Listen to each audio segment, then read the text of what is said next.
fear of failure. I think this is actually more common than we all think. And it's probably very common among high performing leaders, which you would think, oh gosh, I look at these people with these great titles and all these accomplishments, like they're not afraid.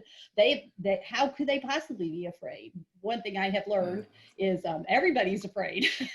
And we just have different ways of hiding it. But I'm often reminded of that you can reframe failure in your mind. It's kind of all how you look at it. If I say that failure is a chance for me to learn, because you know what, everybody fails. And of course, the famous Michael Jordan quote of "Don't be afraid to fail, be afraid not to try," is encouraging. I often think to myself too, this idea of having what I call a journey mindset, which is that life is a journey. And oftentimes it's just one foot in front of the other. And you're smart enough to figure it out as you go. You don't have to have all the answers. Nobody does. We can't let 2020 go to waste. We can't let COVID win. We want to still make the very most that we can of this time in our lives. So what does that mean? And what does that look like for us? I think it's a relevant conversation to leaders today, like yourself, who are trying to think about, how do I drive my business forward? How do I keep clients moving forward? And despite the headwinds that we're facing, how do I show up at my best? Which begs the question of our topic today is, how can you be what I like to think of as a centered leader, really finding that grit, not to quit, but to hang in there regardless of how long this is going to go. But we were riding in a tuk-tuk in the city of Jodhpur.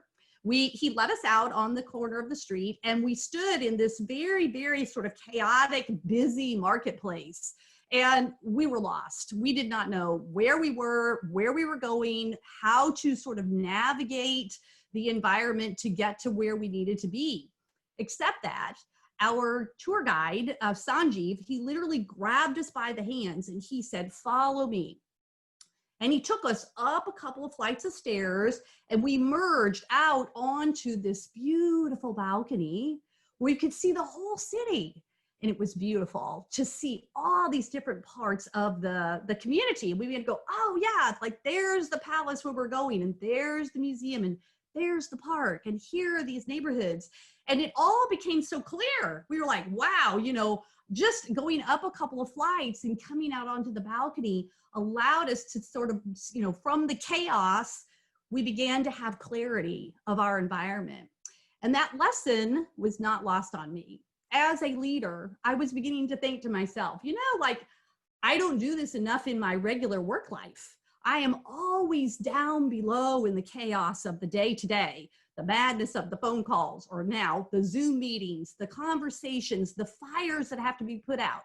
Yes, that's my job to take care of those things, but I cannot spend all of my time in the swirl of the day-to-day chaos.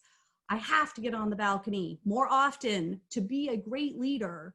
And when I do, I need to be asking myself 3 questions. And that's what I've got for you here on the screen. 3 questions to really sort of consider and ask yourself, if I'm on the balcony in my business and I'm looking out over the enterprise of the entire organization, I'm looking across the community, I'm looking across my country, I'm looking across the globe, whatever your sort of purview needs to be, to ask yourself what changes are coming, what's on the way, or maybe what's happening right now. What will those impacts be of those big changes? And then more importantly, what do I need to do about it? So when I was learning to ride a motorcycle, they tell you that the most dangerous place you could be on a bike besides an intersection is in a turn. And the reason for that is because there's potholes and oil slicks and sand and things like that would make your bike slide. And so they say what you do is you approach a turn as you look into it and you see the hazards that are there, and you make a plan to adjust and go around them. But you never take your eyes off of where you want to end up. You keep looking through the turn at the end of the road where you want to go. And the reason is because your bike follows your eyes.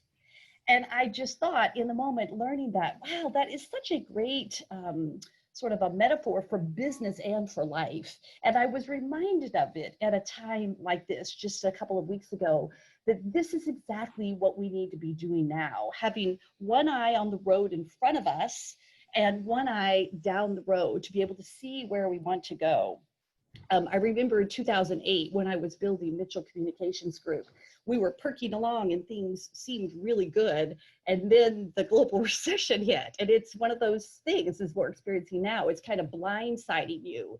You really weren't quite prepared for it. And the real question is, how do you rebound out of those situations? And I think that's really key for us to remember.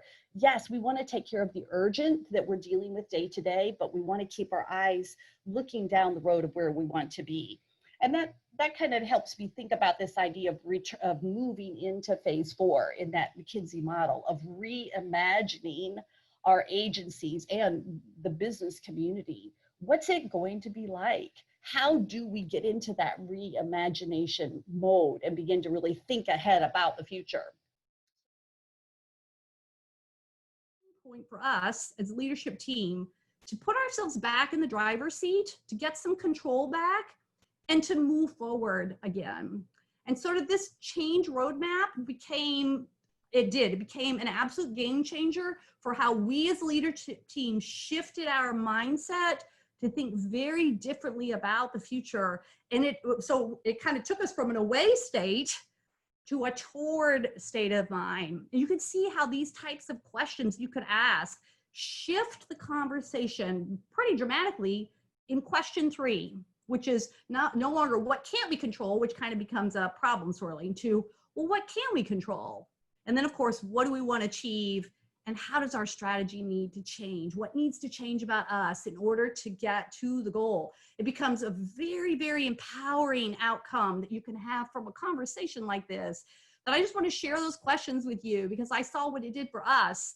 And I think these types of questions could be really useful, not only asking yourself, but in the teams that you are leading to try to get them to begin thinking about what does our roadmap for change look like? So how exactly does centeredness relate to business, right? This feels really good to be centered and I'm proud of how I'm sort of managing myself, but how does it relate to business? So this is an interesting study I wanted to share with you that Bain put out a couple of years ago. You can Google it, this centeredness study, and pull it up. But they were asking a question, which is, what are the qualities of the most inspiring leaders? And you can see them here. There's like 32 of them on the screen. I like, though, they've broken them into 4 quadrants. And if you want to, you can take a screenshot of this visual. It's a cool PDF because it kind of helps you think about, gee, you know, these are all the things I'd like to be. I remember when I first read this, I thought, yeah, I'm probably 3 of these, 3 of these things. So, you know, we have our work cut out for us. That's okay. But this is what was so interesting. In the study, they said there was one quality that was the most important of all. And you see it right there in the middle of the screen. What is it? It's centeredness. So the way they define centeredness is engaging all parts of the mind to become fully present. Wow, why does that matter? Why does that matter? Because if I'm being centered as a leader, it does not matter all the craziness that's going on around me. I'm able to calm myself. I'm able to think and use my PFC to help me manage through any situation. I'm present. I'm a good listener. I'm maintaining a sense of calm, composure. I stay cool-headed, even under pressure. Well, at what point in a time of confusion and change do you go, this is just too radical? Or at what point do you go, I can be as radical as I want now? What's your experience in this? Yeah, that's a great question. Thanks, Julian. Well, I tend to be a little radical. And I think a lot of founders are, a lot of entrepreneurs. It's perhaps a bit more around the idea of, okay, so this is another way I'm sort of helping my clients think about it. I think we have a window of opportunity right now to be radical. There's, you know, sort of all bets are off. The normal is gone. You know, you don't have power, you don't have it, you know, your whole world is sort of upended.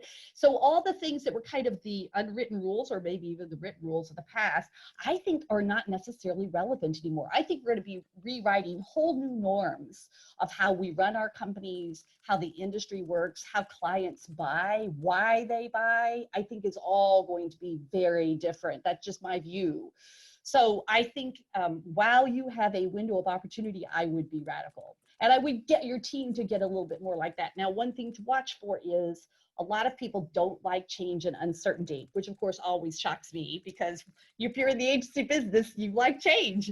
But I get that people don't like uncertainty. So you want to bring your people along in these conversations to say, this is back to the idea of how do we reimagine, which is throw it all up on a board to say, how would you put these pieces of the puzzle together in a very different way? And again, I think you have permission right now. Things will settle in probably a few months from now. And then of course, who knows what the long-term normal will be. But I really like the idea of erring on the side of being a little more radical now. Just be sure to bring your people along with you.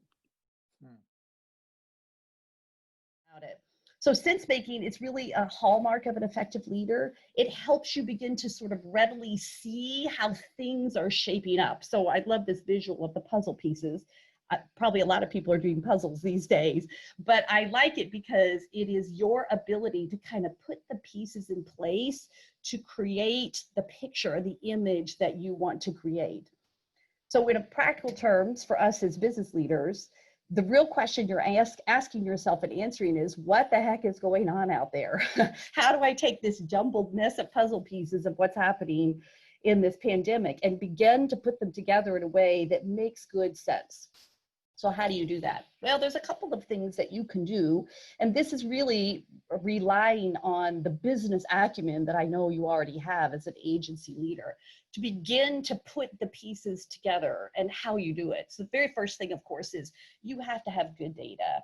You've got to have the ability to gather really good, reliable data, and then, of course, analyze it.